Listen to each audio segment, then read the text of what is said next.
Hey guys, and welcome to our new weekly sports card investing show. I'm your host, Simon Edwards, and I'm joined today by Brennan Ruby and Josh Wysocki, both RotoGrinders contributors. And I want to remind you that our show is sponsored by sportscardinvestor.com, where we're currently offering 20% off your first payment for all plans when you sign up for a subscription there using the promo code grinders. So introduce you to the host real quick. Brennan, why don't you tell the audience a little bit about your background in sports cards and RotoGrinders? Sure. Yeah, I started working for RotoGrinders at the beginning of last NFL season, so about a year now. And I have been mostly behind the scenes pulling data out of the results database and providing some data and some charts for some of the contributors for the NFL season here. We're gearing up for MLB season. Obviously, it's not hit us yet, but I've been a longtime DFS player for over 8 years. And when my wife and I found out that we were having a kid in October of 2019, I decided that the daily grind of DFS was probably not going to be feasible given that change in lifestyle. And so I tried to find something that would fill that gap, and sports card collecting and investing really does that, because you get to invest in the same kind of players, and you get to analyze their performances and different things and their values, much like in DFS, but on a much more flexible time frame. So that it's been a huge win for me. And after several months, almost a year now of sports card investing, I think it's a really good supplement and replacement for DFS if DFS is kind of a little bit too busy for you in your current situation. Cool. Josh, you want to tell us a little bit about your background? Yep. I've actually been a member of RG since about 2012.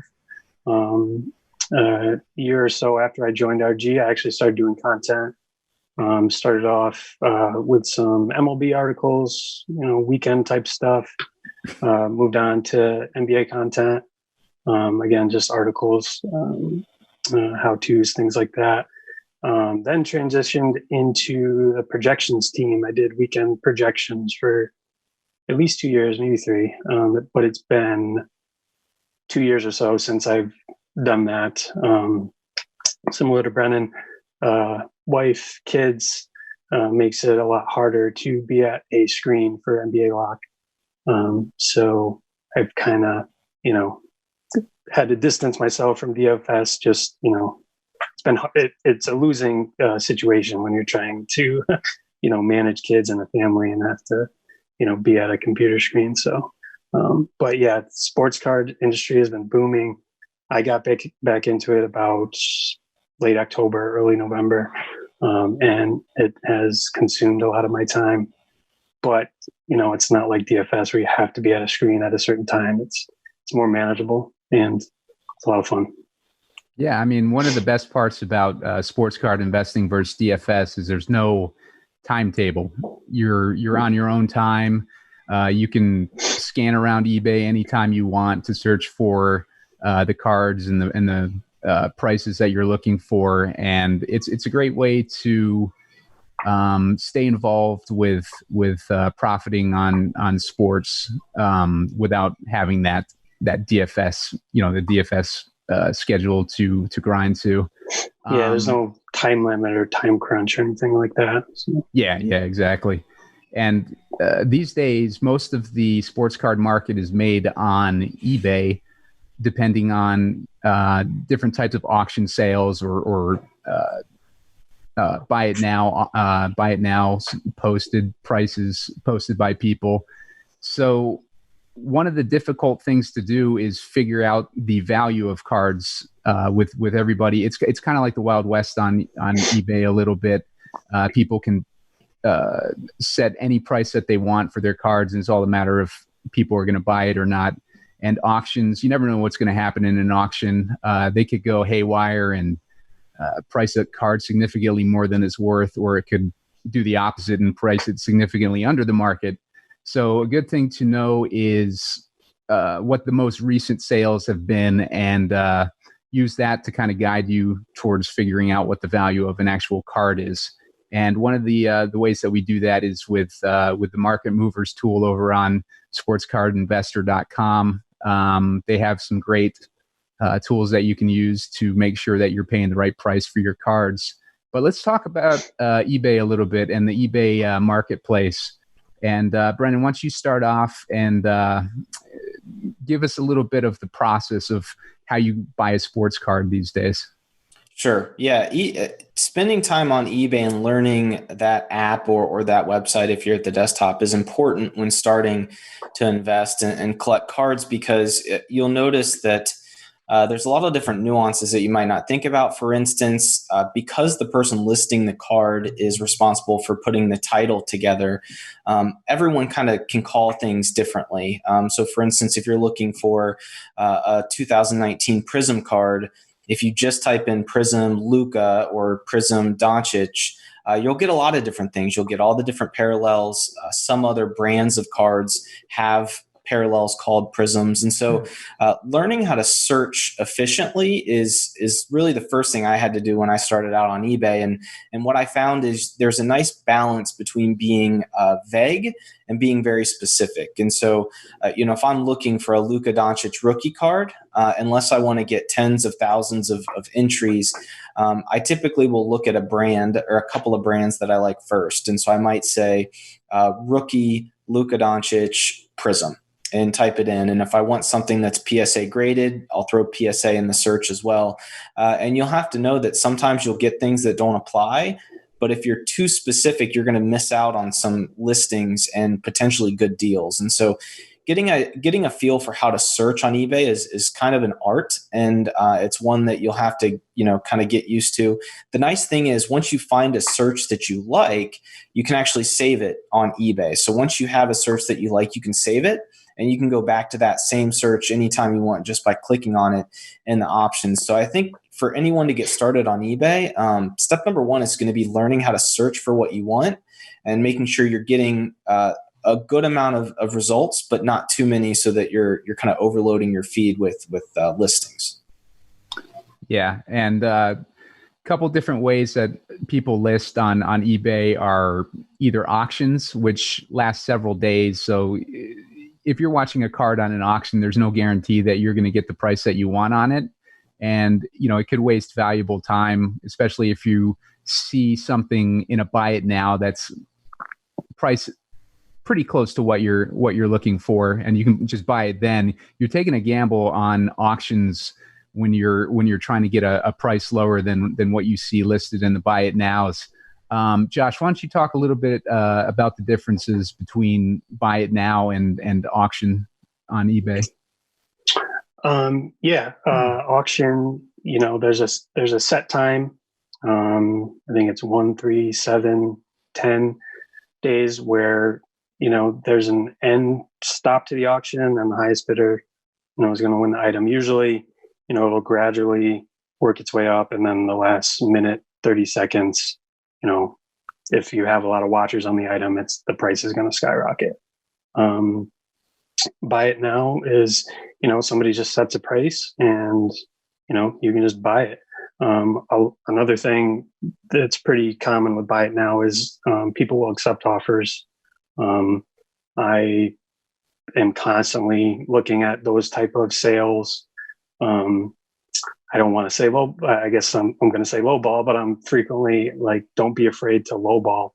You don't know what somebody's willing to take for a card, and a lot of times they're listing the buy it now price at something too high, anyways. So don't be afraid to offer a little less than what you think would be fair, because you might get a good deal on it. Yeah, that's definitely a good point, because make me an offer kind of tells you that they're not confident in the buy it now price that they've listed. Yeah. So it's a good opportunity to try to get some more value on a card that you're buying. Brennan, what do you think about that? Yeah, no, I think Josh hit the nail on the head. One thing that I do try to do when giving out offers is to be fair, but also a little bit selfish. There's a nice balance there. You get 5 shots at an offer. And so if you've offered somebody low and they decline it, you still got more chances, right? So feel out the bottom level for them. And then, you guys can negotiate up from there. I do agree. I don't really feel like I'm lowballing, especially when they're overpricing it on Buy It Now. So I think as long as you're reasonable, if you're offering 50% below market value, yeah, you probably won't get a response back.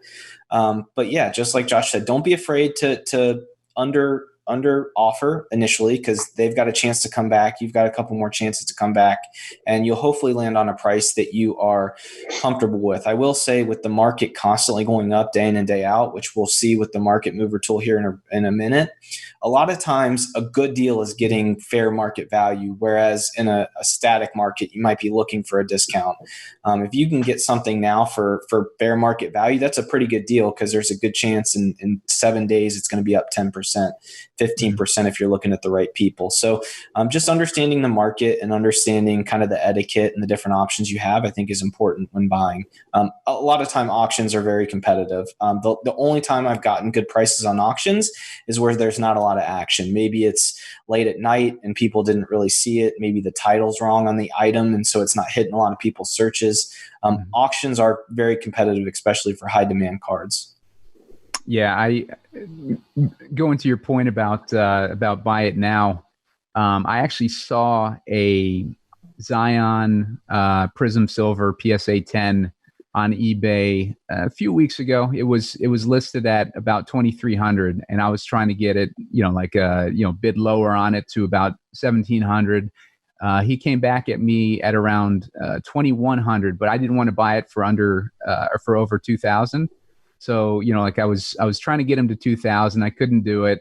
So I passed on the item, and then lo and behold, a week later, it was it's going for like 3,000 now. Yeah, it's so that over 3 now. Yeah, exactly. So it would have been like a quick $1,000 profit just by paying that extra $100. So sometimes it's not that bad to go a little bit over what you're willing to pay in order to get something that you feel has the potential to increase significantly in the near future, or even in the midterm future. Yeah. And then another Josh. common thing is not getting a response at all when you make an offer. That happens all the time. Or you make an offer and they counter with an offer that's $1 less than their Buy It Now price.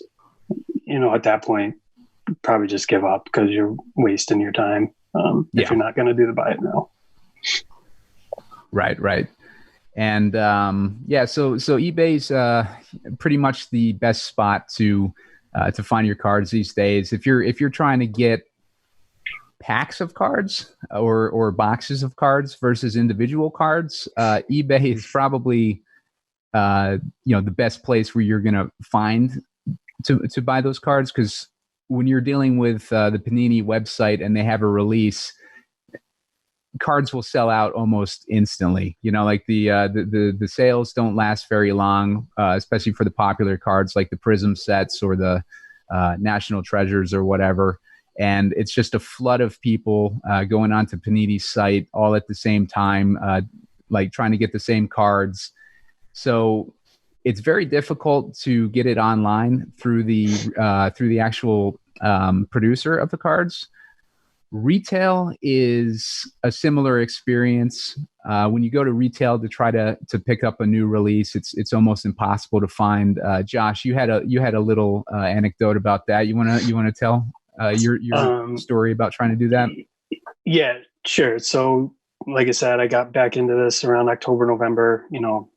Right around the start of NBA season, right when Zion craze was just going through the roof.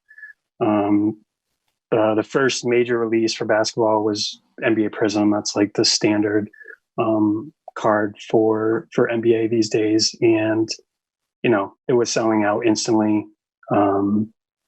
Guys lining up, outside Walmarts and Targets, trying to track down the rep that stocks the shelves. I heard stories of like backdoor deals where the product doesn't even hit the shelf. They just, take the whole case from the dealer. That's that. It never even sees a shelf. And it's just going to continue. There's it was the same way with NBA Optic a few months later. NBA Mosaic is releasing this week. It's going to be the same thing. You're going to have to get really lucky to find it in the store just because of Zion. Everything is just, anything NBA is, like gold right now, just going through the roof. Yeah, and so it's probably better to, if you're going to try at retail, you want to try to figure out when they're stocking those shelves. And usually it's late at night.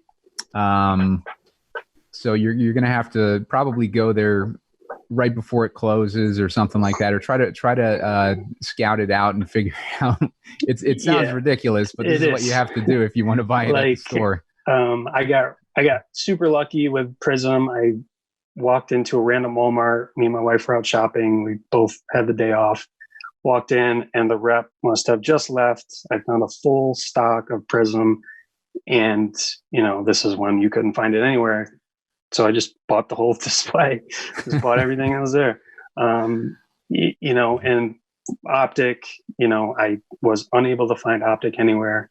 There's a local Walmart that's 2 minutes from my work. I was going every day at lunch, sometimes after work too.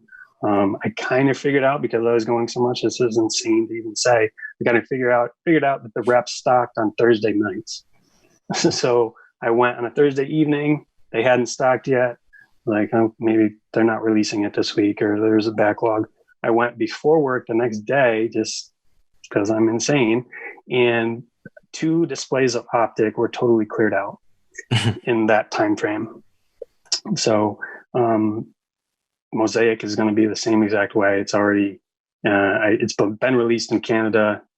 People are buying whole displays right off the shelf in Canada. So how far in advance did they release it in Canada than the US? I just started hitting shelves like yesterday or the day before. Interesting. I think next week is when we'll start to see it in the States, if it hasn't hit some places already. Yeah, interesting. Yeah, so I mean, one way to do that is you can you just do an internet search and see if anybody's posted anything about purchasing those cards at the store already, I guess. Yeah. Yeah, Brendan, have you had any experiences like that? No, so I've mainly stick to buying singles and lots online, but anytime I am at Target, I'll look just in case, grab a couple packs for my son and I, and they're just not there. They're not available. I think I've seen Donruss 1 or 2 times, which is a lower end brand. But yeah, they're in hot demand right now for sure. And unless you're willing to pay almost twice retail on eBay or somewhere like that, you really got to feel out your local store to see when they stock and just be consistent. That's going to be your best bet for sure. 2x retail right now would be a good deal. 2x? 2x retail would be a great deal. Like, I can sell Prizm for 5x retail if I wanted to let go. You're talking about NBA Prizm specifically. Yeah, NBA specifically. Anything NBA, it's just getting bought up. Yeah, I actually went to Target the other day, and they had the only sports cards they had were MLB, and it was the Donruss that you were talking about, and they had the brand of Topps that's kind of an illustration. The cards look like they're illustrated almost. You know which ones I'm talking about? Whatever those are. They had a box of those. But like it was slim pickings for trying to find any of the NBA or NFL really cards to pick up some packs. But it's kind of like the current situation we're in, where you go to the grocery store and you're trying to find toilet paper. So the same strategy that you have to use to try to figure out when they're going to stock toilet paper, make sure you're in there before everybody else, or before closing when they're stocking or whatever, and try to pick it up. You got to use that mentality when you're trying to pick up these cards. Yeah. So let's see. So going back to eBay and buying single cards, one of the ways that they make cards scarcer these days is to add grading to it. Grading's been around forever, but grading is one of the best ways to take a card with a high population and make it a little more scarce and improve the value of that card. And grading is when you send your card to, like there's a few different places where you can send it to: PSA, Beckett, and what was the other one, Josh? SGC is kind of the third one that seems to be, making a run up. Yeah, that's a more recent one? I think they've been around. I think they've been around for a while, mostly vintage stuff, but they're becoming more popular with modern cards too. Gotcha. So you basically send your cards into one of these organizations, and they review the corners, the edges, the centering, and the surface of these cards, and they give you a grade for it. 10 is usually the gem mint highest you can get, and the most adds the most value to your card. They also have lower scores. BGS, if you get a 9.5, a lot of times a 9.5 on BGS will equate to a PSA 10. But when you're trying to buy a Beckett 9.5 over a PSA 10, you can probably get it for a cheaper price. So it's kind of if you're sending your card to Beckett going for a 10 grade, that 10 grade is worth a lot more than a PSA 10. But chances are you're not going to get a Beckett 10. So it's probably a better idea to send to PSA or SGC. Josh, you want to talk a little bit about your experience with trying to get cards graded? Yep. I have about 50 cards at PSA right now over several different submissions. They are, with the current state, we're in, they're kind of running a skeleton crew. So they are way behind. Even before this situation, I had heard they had like 1 million card backlog. So they are way behind. So I would like to think I would have some of those cards back soon, but it could be 6 months, before I see any of those cards again. How long is it typically? There's different, you can do like a 2-day turnaround. I think the submissions I did were 45-day, but all of them are past 45 days at this point, and I don't anticipate seeing them anytime soon. And the level of turnaround time, it's the price is different. You really don't want to do 1 or 2 day, 5-day turnaround times unless it's like a massive card, thousands of dollar type card. It's not worth it at that point to send like low dollar cards, because you're paying more to grade them than the card is worth. Right. How much does it cost? Oh, sorry. Go ahead. I think the 45-day sub that I did, it ranges from like $12 to $20 a card. I think I can't remember specifically, but I think it goes up to several $100s a card based on turnaround time and value of the card. They'll charge you based on value as well. Beckett was faster for turnaround times, but they're skeleton crew as well. So SGC is still open. I don't know if that is the reason why over these last couple of weeks are seeing more of that stuff on eBay, or if it was even before the situation going on that people were just tired of the time PSA and Beckett had their cards, and they were trying another company just to stay liquid with their inventory, because really it's hard to be without cards for 6 months if you're trying to flip them. Yeah. Brennan, do you have any experiences with getting your cards graded? I've only sent one in myself. It was a John Morant that I got in a lot off eBay earlier this year, and it's been out my door since the beginning of March, and I don't expect to see it for any time soon. I'm just hoping it's back for next season if he goes on a nice run. I will say that I prefer to just buy them graded already off eBay if it's a fair price. The reason why is, one, you have to get very familiar with what grading companies are looking for if you really want to pick ones offline, especially if picture quality isn't great. But also like the liquidity of it, just having it already graded and being able to put it up online is really good for beginning investors and collectors, just so you don't have to worry about that added nuance and added complexities of really self-editing or self-grading the card before you send it out. That being said, if you find something raw on eBay and it turns out to be a PSA 10, BGS 9.5, and so on and so forth, that can be a huge added, value to that card, regardless of what that player does after the fact. It's an immediate bump in price. I think it's always important to weigh the opportunity costs. Early on, I almost sent in some Michael Porter Juniors to get graded, and their cards right now are going for, you can get some good ones for under $10. So to pay $12 to $15 to get something graded that's only right now worth $7 or $8, it would need to triple or quadruple before it makes sense. So grading can be very profitable, but it's something you'd want to kind of learn about. I myself don't have a lot of experience in it, and I'm already kind of kicking myself for not keeping that Ja Morant in case I need it, considering he might be in the playoffs, might have a couple of good games, and I'm not going to have that card to flip if I wanted to. Yeah, and one thing that I've kind of noticed are the recent cards. If you're looking up recent cards on eBay, there's very hard to find a graded version of that card.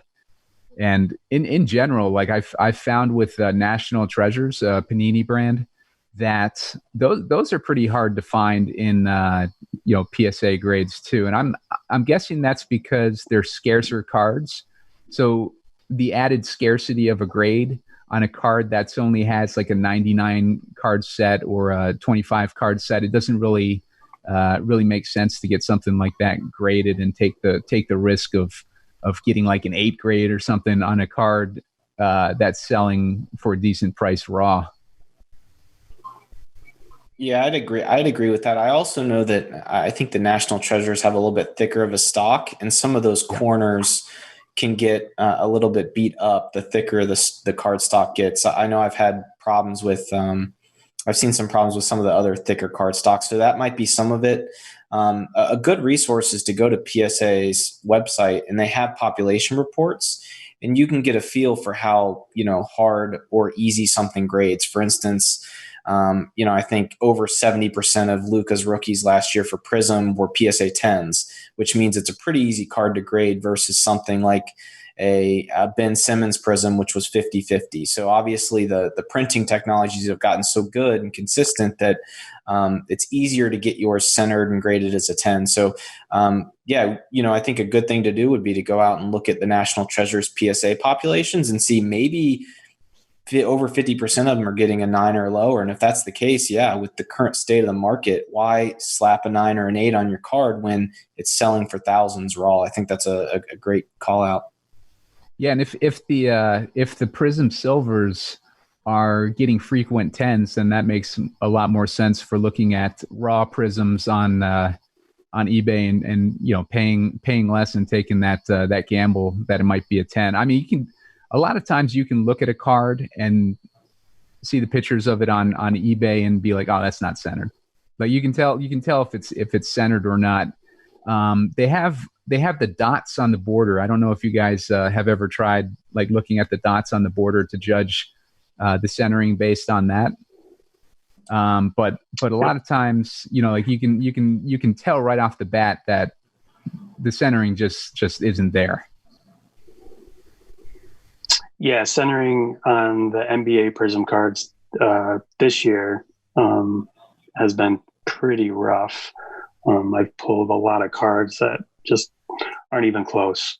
And unfortunately, some of those have been some pretty big cards that, right out of the pack, it's nice to hit them, but then it's also disappointing because, like you probably wouldn't even get a PSA 9 right out of the pack because the centering is so bad. But And that kind of adds to the risk of buying a pack versus just spending a bunch of money on trying to open boxes and break packs to get the card you want versus just buying it straight up. Yes, especially this year. If if you were able to get NBA products at retail price, then you're going to make money selling it for sure, and you have a good chance of making money just opening it, ripping it, because so much of it has gone up in price. If you're buying stuff at current market value, 5 or 6x retail, you're gonna have to hit a big card. You're gonna have to hit a Zion or a Ja or a LeBron Silver to hopefully make your money back. So that's part of the gamble. Right. So, Josh, you recently got some graded cards back. Do you want to show those off a little bit? See what they look like. I have. I sent some cards to SGC. I haven't got them back yet. Oh, okay. Do you? But you don't have any on you. Or was that you, Brennan? I do have a couple of PSAs here that I could grab real quick. Yeah, I do have a PSA. I've got a couple I could show you. Yeah. Why don't you hold that up to the camera? Do you have any 10s, or are they? Yep, I got 2 10s. First one is a Kevin Huerter, Trae Young rookie patch card. PSA 10. I've been collecting Kevin Huerter. He's a local kid. He grew up. His high school is about 40 minutes from me, so I've watched him since high school. So once I got back into the hobby, I've just been buying his stuff. He's a pretty cheap investment that I think has some potential, but also he's a local kid, so I just like having his stuff. And I got this guy. This is a Beckett card. This is a 9.5. Sorry about the glare, but that's a Tiger rookie card. Picked that up recently. I think I got it for like $20 on eBay. So very cool. Yeah, thought it was a pretty good deal. Nice. Brennan, what did you have? Oh, I just have a couple of Markelle Fultz. I sent a bunch in, or I kind of flipped a lot earlier in the basketball season to kind of retool the guys I was looking at. So let me grab a couple of those here. Sure.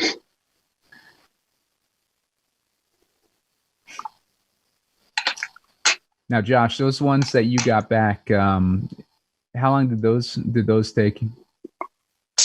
So these 3 graded cards are ones that I actually just bought off eBay. Okay. So I haven't gotten any of that I've subbed to PSA. I haven't come back. The SGC order was the first time I've subbed any myself. Yeah. And I did that last week. I did 10-day turnaround time. So I've got confirmation that SGC has my cards. So hopefully by end of next week, early the following week, I should have them. Nice. Go ahead, Brennan. Yeah. So here's if you can, it's looking good for you guys, but that's just a base PSA 10 for Markelle Fultz. And that was one of the ones where I could have bought it raw for probably cheaper than I got the PSA 10. I mean, when you factor all things, but when you think about the hassle of paying for the grading yourself and waiting for it, sometimes paying a few extra dollars for having it already graded, especially considering it might not come back a 10. Sometimes you pay the premium, especially if it's a long-term hold, which for me, I think, Markelle Fultz, given how much his career had been beaten down so far, he's probably going to appreciate at some point. And then here's an Optic rated rookie gold. So this is numbered to 10.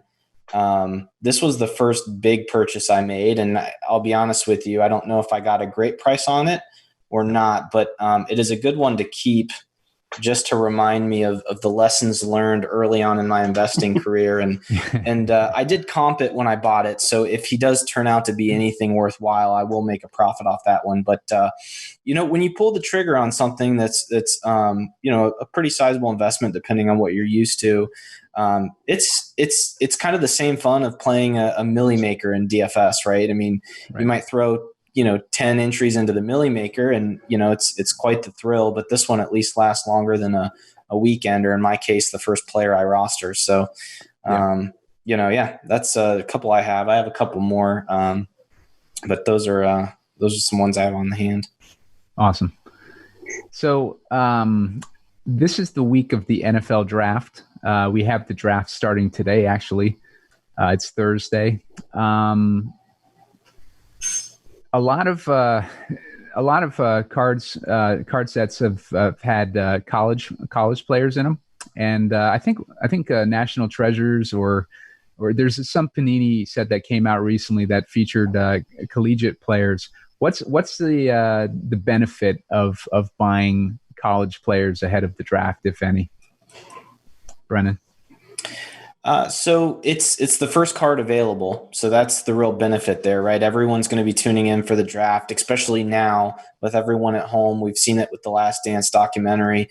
So having the first card available for those players is something that's going to be valuable to a lot of collectors, and you'll probably see a lot of activity with their college jersey cards early on until those real NFL sets come out.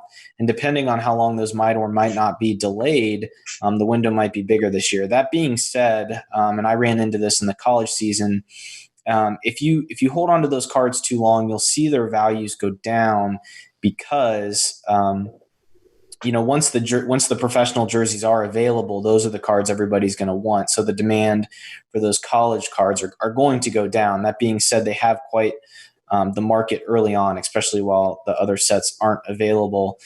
So I think as long as you're price sensitive what you're getting and you focus on the key players. I mean, we've seen even recently Ja Morant and Zion's college cards even appreciate in value despite not being in the professional uniform. You just have to be a little bit more careful with the college uniforms because they do lose their shine once you get those professional uniforms on cards later in the year.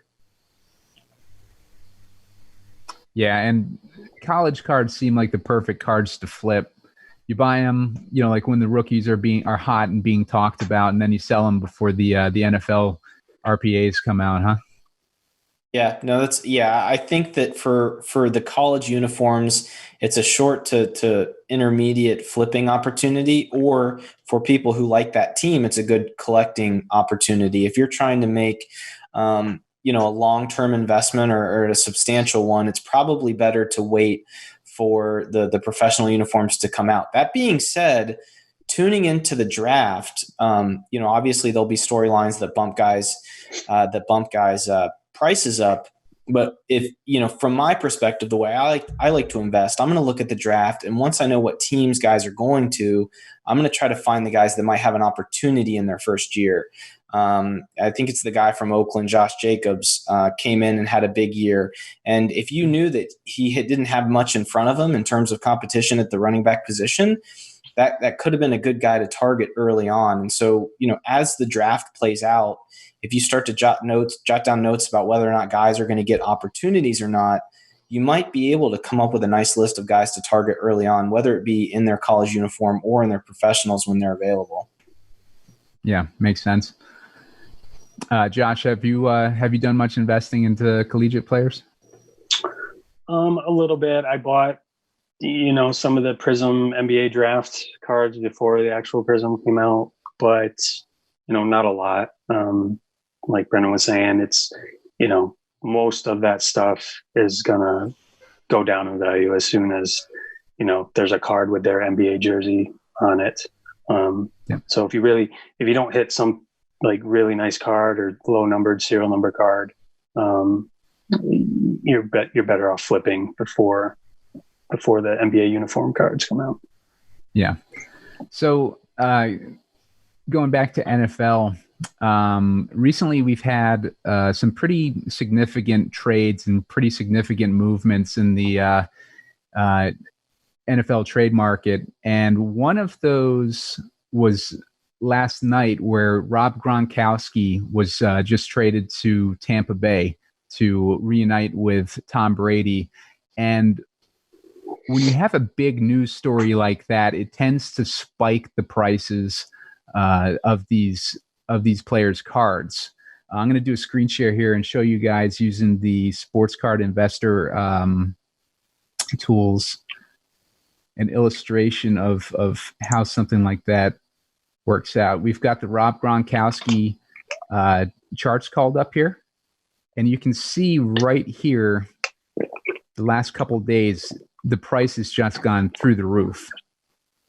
And this is Rob Gronkowski's. These are charts of Rob Gronkowski's rookie cards. One's the Topps Chrome Football 2010 base PSA 10, and Rob Gronkowski Topps Football base PSA 10.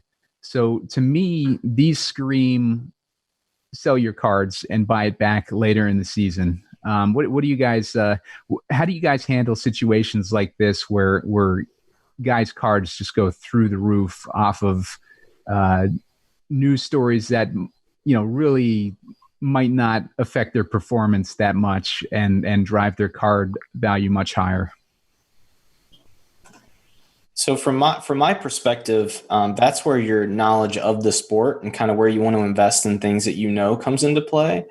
Because if you look at this and think that Tom Brady and Rob Gronkowski aren't going to have a lot of success this year, this is a perfect selling opportunity, because this might be the most meaningful and impactful news that you get this year. Now, if you were to think they're going to have a resurgence, then you might want to hold. I certainly don't think this is the time to buy at all. When it spikes up this much, you'd probably want to see the market level out a little bit. But this is where, if you're holding a Tom Brady or Rob Gronkowski card, you really want to assess your situation. And if it's at a price that you like, that you want to sell, there's a good chance you'll be able to get it back for a much lower price after a spike like this. Very much like in the stock market, there's volatility all over the place. And in fact, the sports card industry and the market is quite a bit more volatile. It's very volatile. So yeah, I think that, it'd be a great time to sell unless you're sold on this working out for them. And if you are, you either hold or, you kind of hedge your bets and sell a little bit and keep some. But, in my opinion, this is where you really got to do the research and see, do I think the current price for this player represents where they should be? Now, a guy like Tom Brady, he's had a great career already, so his cards aren't going to go to zero no matter what.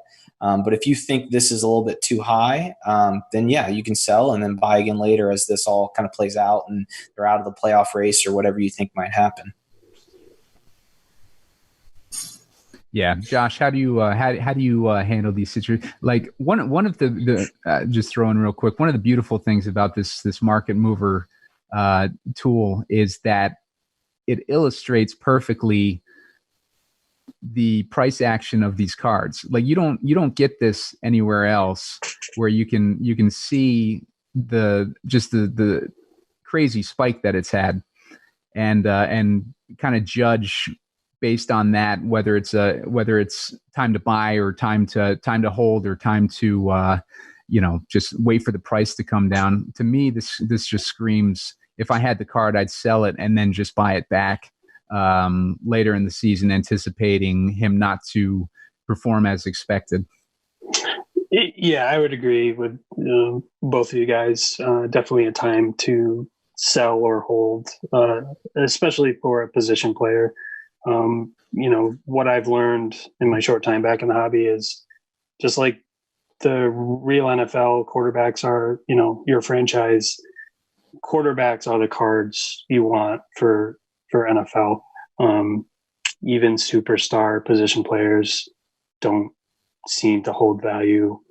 Not necessarily hold value, but provide a good flipping opportunity, long term. So I would definitely sell Gronk cards if you had them. Yeah, and you can see that in this chart. It was going for, like a Rob Gronkowski, like the best tight end in the history of the NFL. His rookie card was going for, pretty much $100 in the beginning of February. Yeah. And it took, like a trade story for it to increase to $300. Now, Rob Gronkowski rookie for $100, that's a PSA 10. That kind of shows you, well, NFL, at least base cards or non-special cards probably aren't that great an investment unless, like you said, it's a quarterback. Quarterbacks seem to be the positions that have the most value in NFL.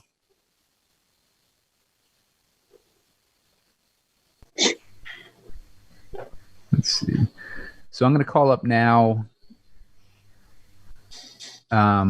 going back to that the Tampa Bay action recently, Tom Brady going to Tampa Bay, the beneficiaries of that trade to me seem to be Chris Godwin.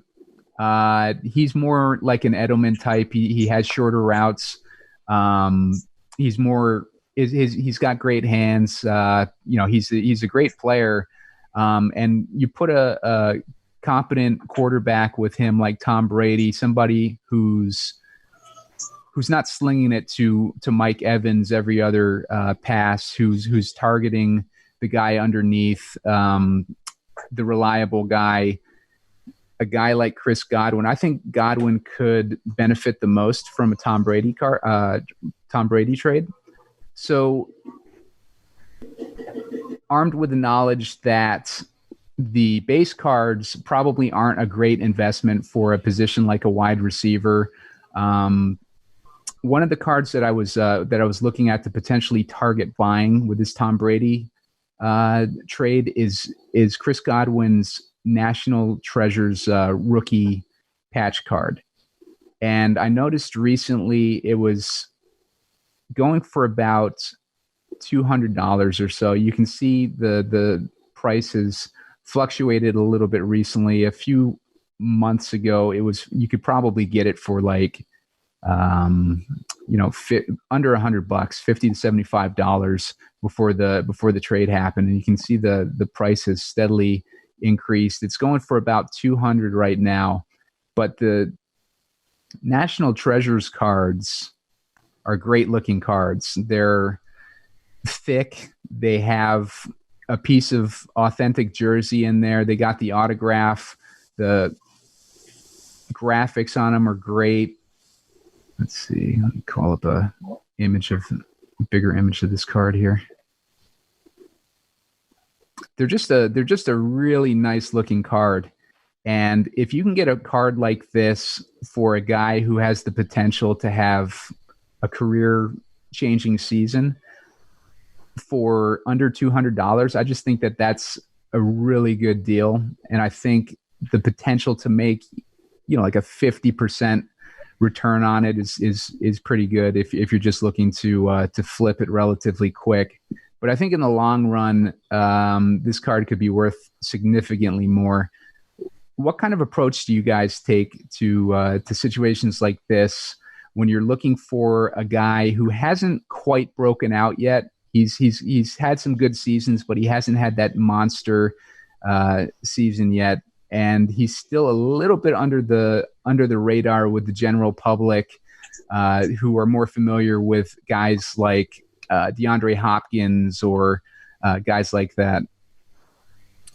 What I would typically do with a situation like this is I would kind of I'd kind of evaluate. I'd look at the stats, and like you did, I would look at his current situation and what could be ahead for him, and then I'd almost try to compare it to a couple of other players that I know might be in a similar situation as Chris Godwin, either in the future of his career or currently, and I would check to see what his price is relative to theirs. I don't spend a lot of time in the basket or the football market, but in someone like, in a situation like basketball, it's very easy to compare guys like Donovan Mitchell, De'Aaron Fox, Jason Tatum, because they're all in the same draft class. They're all kind of in a similar roles for their teams. And so you look at all their prices and see, is he, fairly priced to the players that are similar, or is he overpriced?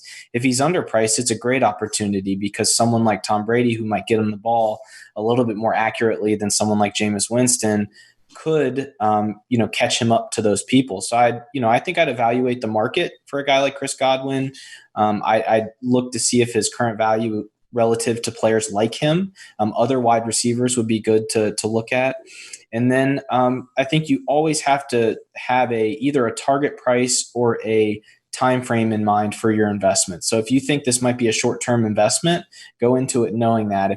If you're comfortable, let's say that in 2 years Tom Brady retires and he's with a new quarterback. If you think Chris Godwin's good enough to even increase his value after Tom Brady is gone, then it might be a long-term investment. So I really think you have to look at the time frame you're looking at, and his price relative to similar players. And if you like that situation, it's absolutely a chance to buy. And the other thing with a wide receiver is there's less demand than the quarterbacks. And so getting a really high demand card like National Treasures is much more important than for a quarterback, where you can kind of dig into the secondary cards, the lower end cards, because that demand is going to be there at that price range for sure.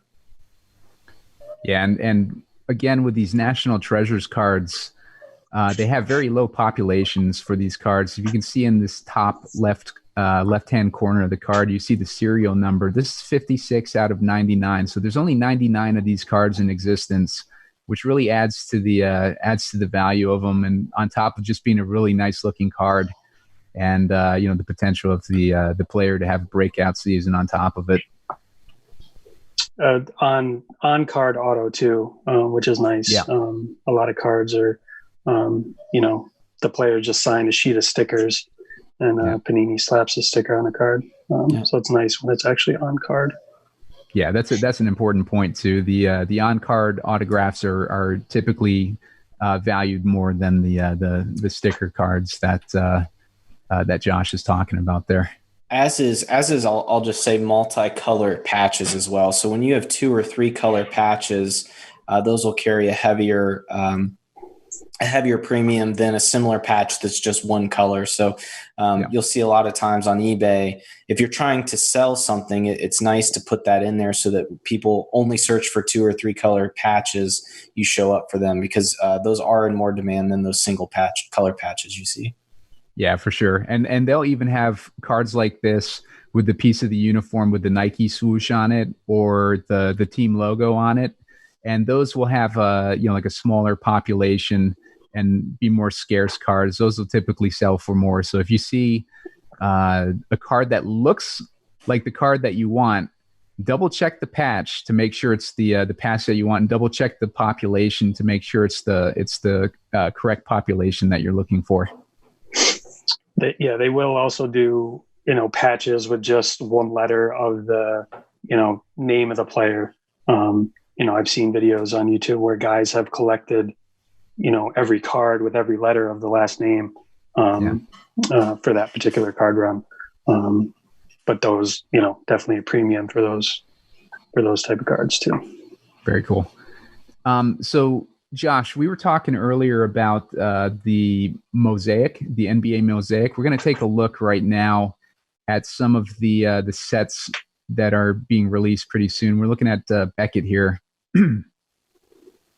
And there's a lot of baseball sets that are going to be released this week. Are there any that stick out to you guys as something to try to target?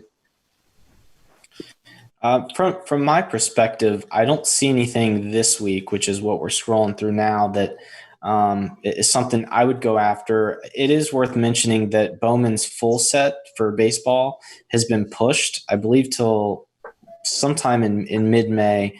It was supposed to release about a week ago, I think. So if you're into baseball and you do want to take a shot at that Bowman's first edition, it's going to get a longer run than normal as the card to be out. That being said, I looked at that checklist earlier and it looks like all prospects. So I didn't recognize any of the names. So if you're into prospect collecting, that Bowman's first edition might be worth looking at.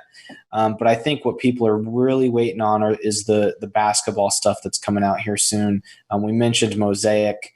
I believe Spectra's coming out soon. And then National Treasures is, I think, in May, like the second week of May, and that's going to be a big release as well. So there's a lot of stuff coming out, but I think everyone's really just hoping to get sports back. And I think any card that's out on the market, at least for a short time, might get a heavy demand because of all the pent up demand for these things. Yeah, on that National Treasures set that's coming out, when you're trying to buy a more expensive box like that on Panini, how long do they last before they're completely sold out? I don't know if you guys have experienced it, but I haven't purchased directly off Panini's site. Right. But I know they go pretty fast. Yeah. There was an NFL set recently. You could get a box for. It was an expensive box. It was over like $12.50, I think, and that one actually had a little bit longer of a shelf life before it was completely sold out. But I don't think, the brand wasn't as strong as National Treasure. So I don't think that a National Treasures NBA set is going to last very long. If you're looking to buy it, you might want to get on Panini's mail list and find out exactly when it's going to go on sale, so you have an opportunity to actually jump in to the site and order it before it's gone. Yeah, and it also depends on how they're doing it. So I know that, I don't know, Josh, if you have experience with the Dutch auctions. I certainly don't, but Panini has done different types of releases with each of their brands. And so I believe the way a Dutch auction works is the price starts really high and there's a timer, and every so many increments, I don't know if it's 15 minutes or 5 minutes, the price will go down. And the gamble there is, is this the right price, or should I wait for the next level? Because if you wait too long, it's gone. So, I think that's a certain type of way. It's almost like a fantasy game if you think about it. I don't know if either of you guys have direct experience with that, but from what I know, it's fun and exhilarating, but it's probably not so great if you see it go for a couple hundred lower than you hit the trigger on, for sure. Yeah, Cam, RotoGrinders founder, one of the founders of RotoGrinders, Cam and I were trying to do a Dutch auction a couple weeks ago on I think it was an NFL set. They start the price pretty high. They started at like $800, and the low point was $250. So I was hoping to get it in the 300s somewhere. I felt like that was a reasonable premium over the low price to buy it, and I think it was sold out when it hit mid 400s. So I didn't even get a chance to put it in my cart before it was gone. But yeah, I mean, those auctions are pretty fun too. It takes a lot of time though. You got to have it up on a like a window while you're working or whatever, and just kind of have it on in the background, because I think it's 2 minutes before every incremental decrease in price, and the increments are very small. So it starts at like 800 and then it's going down like $20 or something like that. So it's a very slow process. But if you have an idea of where you think it will sell out, obviously a lot of times it's not going to last until that bottom price on a popular set. So you want to try to figure out what kind of premium you want to pay. But also, like, you got to remember too, if you're paying a premium on these cards and you get it before it sells out, chances are you can sell it on eBay for a decent return. So if you want to buy multiple boxes and try to recoup some of the money that you're spending, trying to score that box, it makes sense to buy multiple boxes. Let's see. But yeah, so NBA Mosaic is the one that we're keeping an eye out for right now. When it hits retail shelves. Josh, when they debuted that, did that debut on the Panini site, or how did that work? I don't think you could buy it on Panini site, and I don't know. I don't know if there's even a hobby version of it. It might just be retail, but I could be wrong on that. Then I think there's also one other retail release later in the summer, NBA Chronicles. That if it's like last year's Chronicles, that's going to be a lot of rookie card variations. There's not a lot of veteran players in the Chronicles set. Yeah. So so that, I think we've covered a lot of ground today. Brennan, did you have any final thoughts that you'd like to add? No, I think we covered. We did cover a lot of ground. I'll say that really the most important thing when starting out is learning, just learning eBay and learning how to value cards. Obviously, if you have access to that Market Movers tool, it's the best product out there for valuing cards. If you're not pulling the trigger on that just yet, obviously you can go into eBay and look at completed sales. I'll say this again. I think we've covered it before, but be careful looking at sold and completed buy it nows, because it won't tell you what the offer was if there was a best offer. So really the best way to get a value on a card, if you're looking in the eBay tool, is to look at auctions only if there's enough examples and enough volume there. That being said, the market mover, you're not going to get a graph like in Market Movers. You're going to have to scroll through each listing that's sold and completed and just kind of keep a running tally of what you think that card's worth. But that's really the best way to do it, and just learn how to search. That took me a lot of time to really get the searches down to where I was getting enough results, but not over flooding the feed that I couldn't get to everyone to see if I liked the price. Just to add to that, also with the Sports Card Investor website, they have a sales lookup where you can enter the card that you're looking for, and they actually have the offer accepted prices on that list. So they'll have the selling price, the price that the person was looking for, but then they'll also have the offer accepted. So you can get that information on the Sports Card Investor Market Movers.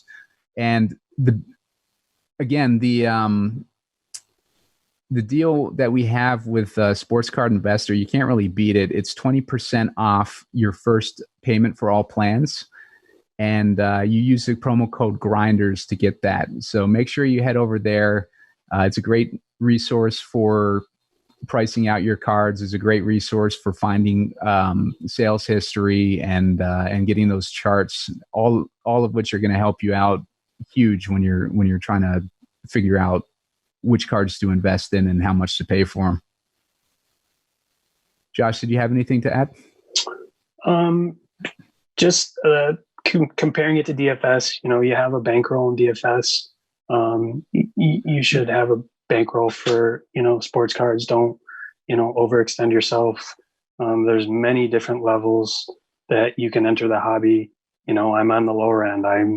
I'll buy lots of dollar cards that, I could potentially, grade and flip.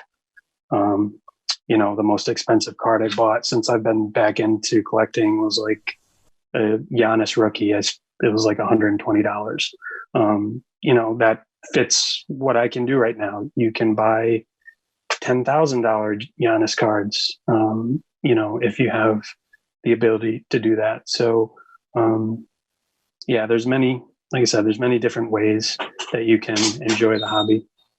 And there's my son. I'm almost done. Oh, my daughter. Go. I'm almost done. Go. Sorry about that. So it can be an enjoyable hobby for, all levels, for sure. Yeah, for sure. Like any price point you can get cards at these days. So it's definitely a hobby for everybody. And eBay, it's so easy to buy. Just make sure you're armed with the price points that you want to buy at, and you can do that again through the Sports Card Investor website. So thanks for joining us, guys. Appreciate everybody. And thanks for watching. Give us a like and subscribe if you enjoyed the video. We got another one coming next week. And check out all our content that we've put out on RotoGrinders.com. There's a sports card tab at the top, and you can see all the articles and all the videos that we've put up recently. Thanks again, and take care.